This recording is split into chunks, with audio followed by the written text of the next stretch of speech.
स्वागत करायचं व्यासपीठावरती। महाविकास आघाडीचे अधिकृत उमेदवार आणि आपल्या सर्वांचे लाडके माजी राज्यमंत्री तथा भावी आमदार माननीय विनायकराव पाटील साहेब आणि इथे जमलेले सर्व माझे व्यासपीठावरील मंडळी, मौलाना साहेब आणि पुढे असलेला माझा हा पूर्ण भावांनो आणि वडीलधाऱ्या मंडळींना माझा नमस्कार। तसं तर आता तुम्हाला माहिती आहे की येत्या एक दिवस राहिलाय फक्त मध्ये निवडणुका सुरू होणार, निवडणूक लागणार आहे 20 तारखेला आणि आपल्याला असं सरकार आणायचंय की आपल्या सोयाबीनला, आपल्या तुरीला, आपल्या कापसाला जे योग्य भाव देईल अशा सरकारला आपल्याला आणायचंय ह्या वेळेस आणि ते म्हणजे महाविकास आघाडीचं सरकार आहे आणि ह्या भ्रष्ट महायुतीच्या सरकारला तडीपार करून लावल्याशिवाय आपण आता शांत बसायचं नाहीये, होय की नाही? आवाज आपल्या इथे वर तर खूप आता इथं माझे सगळे तरुण बांधव इथे उपस्थित आहेत। मला आवर्जून सांगावं वाटतंय, आपण फोनवर खूप राहतो आणि 4-5 वर्ष अगोदर एक व्हिडिओ व्हायरल होत होता छत्रपती शिवाजी महाराजांचा, जे असं खरोखर असं वाटत होतं, तो व्हिडिओ पाहिल्यावर असं वाटत होतं की खरंच महाराज कुठेतरी युद्धासाठी निघालेत। पाहिलाय का तो व्हिडिओ? कोणी पाहिलाय का?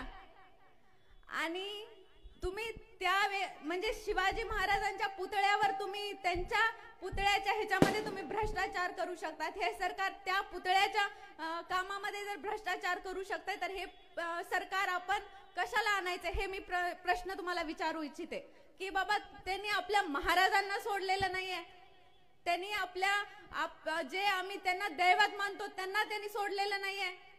अशा सरकारला आणायचंय का तुम्हाला?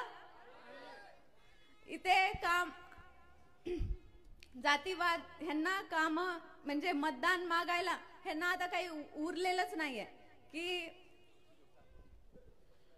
हिंदू मुस्लिम एकतेचं पाईक राखणारे, छाती टोकपणे या महाराष्ट्राला सांगणारे, या महाराष्ट्राचे कणखर वक्ते सुभान अली खान साहेब यांचं अहमदपूर शहरामध्ये हार्दिक स्वागत। सर्वांना विनंती आहे टाळ्यांच्या गजरामध्ये महाराष्ट्राचे प्रमुख वक्ते सुभान अली खान साहेब यांचं स्वागत करायचं आहे।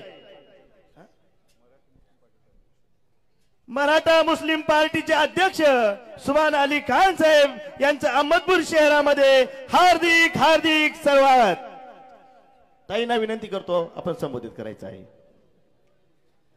विद्यमान आमदारने काही कामे केलेलीच नाहीये तर हे काम मतदान मागायला कुठल्या हक्काने आपल्या पुढे येत आहेत? फक्त जातीवाद घालून हे आपल्या पुढे येत आहेत आणि ह्यांच्याकडे आता मतदान मागण्यासाठी जातीवाद, जातीमध्ये भांडणं लावून बाकी ह्यांच्याकडे मतदान मागण्यासाठी कुठलेच हे नाही राहिलेले नाहीये। डॉक्टर बाबासाहेब आंबेडकरांनी आपल्याला हक्क दिलाय मतदानाचा, आपल्याला हक्क दिलाय की आपल्याला आपला उमेदवार कसा पाहिजे हे बघण्याचा, आपल्याला हक्क आहे की आपला उमेदवार आपण कसा असावा तो ते निवडण्याचा।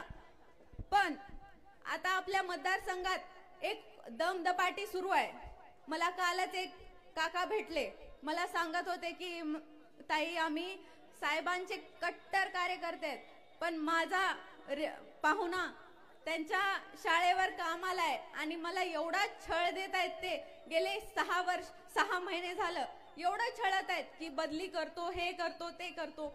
एवढा खालच्या पातळीला जाऊन राजकारण करणं हे खरंच कुठल्याच नेत्याला शोभत नाही आणि आपण विचार केला पाहिजे की आपण कशा नेत्याला आपण निवडून द्यायचंय। एक त्यांची क्लिप पाहिली होती माझ्या वडिलांविरोधात की त्यांनी म्हणलेलं की त्यांना आणखी माहिती पण नाही की किती टक्क्याने मी म्हणजे किती आकडेवारी पण त्यांना कळत नाहीये की किती आकड्याने मी निवडून येणार आहे। तर मला एकच सांगायचंय की आकडेवारी आणि टक्केवारी साहेबांना कळत नाही म्हणूनच बरं आहे। जर आकडेवारी टक्केवारी कळायला लागली तर अवघड होतंय, मग हे 5 वर्ष जे झालं तेच होणार आहे। आणि आता ह्या 5 वर्षात जर कुणाचा विकास झाला आहे तर ते फक्त विद्यमान आमदारांचा आणि त्यांनी जे गुत्तेदार निर्माण केलेत त्यांचा, बाकी सामान्य जनतेचा तर काहीच विकास झालेला नाहीये. तुमचे विकासाचे कामे कुठे आहेत, आम्हाला तेच प्रश्न पडतोय. मला साहेबांना आवर्जून सांगावंसं वाटतंय की इथे तरुण पिढी खूप आहे, म्हणजे आहे तिथे, आणि फक्त आमचं एकच इच्छा असते की बाबा आम्हाला कॉलेजेस चांगले असावेत, आम्हाला स्कूल चांगले असावेत. आपल्या मतदारसंघ, आपल्या लातूरमध्ये लातूर पॅटर्न हा खूप गाजलेला आहे. सगळ्या महाराष्ट्रामध्ये लातूर पॅटर्नचा हे होतो, पण आपला अहमदपूर एवढ्या जवळ असून आपल्याला शिकण्यासाठी लातूरला का जायला लागतंय हा प्रश्न पडतो. आणि त्याचं कुठे ना कुठे तुम्ही या पुढच्या 5 वर्षात काम केलं पाहिजे साहेब.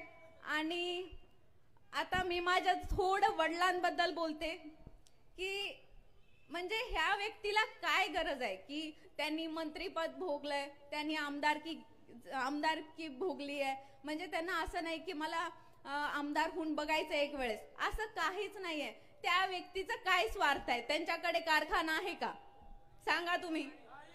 शाळा आहेत का? हा, मग आता तुम्ही विचार करा.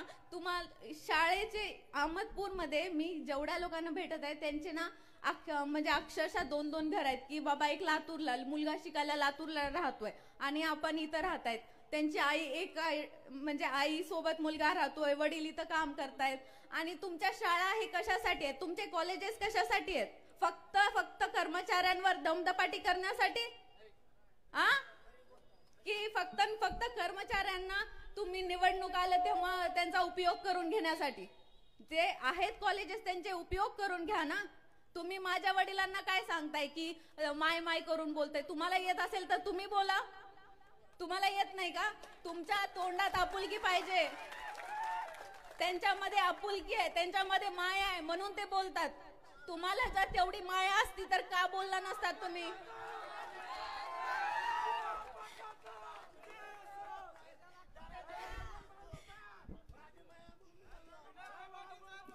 आणि आता हे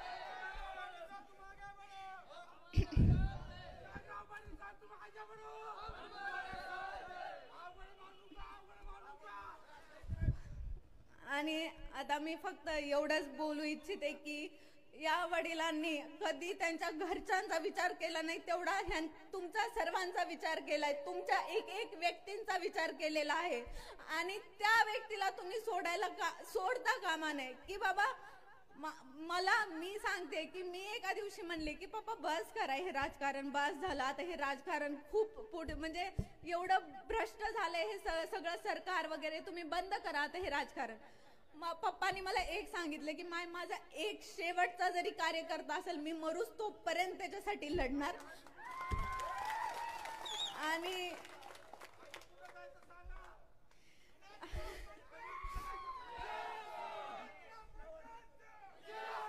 येणाऱ्या 20 तारखेला तुम्ही प्रचंड बहुमताने तुतारी 2 नंबरचं बटन, तुतारी वाजवणारा माणूस या बटनासमोरचे बटन दाबून, चिन्हासमोरचे बटन दाबून विनायकराव पाटील साहेबांना प्रचंड बहुमताने विजयी करा. हेच मी तुम्हाला कळकळीची विनंती करते. मी तुमच्या मुलीसारखे आहे, मी तुमच्या बहिणीसारखी आहे. तुम्ही माझं मान राखा आणि तुम्ही राखणार आहेत मला माहिती आहे. आपल्या मराठवाड्यामध्ये लातूर तर थोडं प्रेमळच आहे आणि आपल्या सगळ्यांना माहिती आहे जर कुठल्या लेकीनं आपल्याला काही मागितलं, फाटकी बनेन घालतो पण त्या लेकीचं जे मागितलेलं असते ते पूर्ण करतो. आणि तुम्ही मी जे मागितलंय ते तुम्ही पूर्ण करताल ही मी अपेक्षा करते तुमच्याकडून.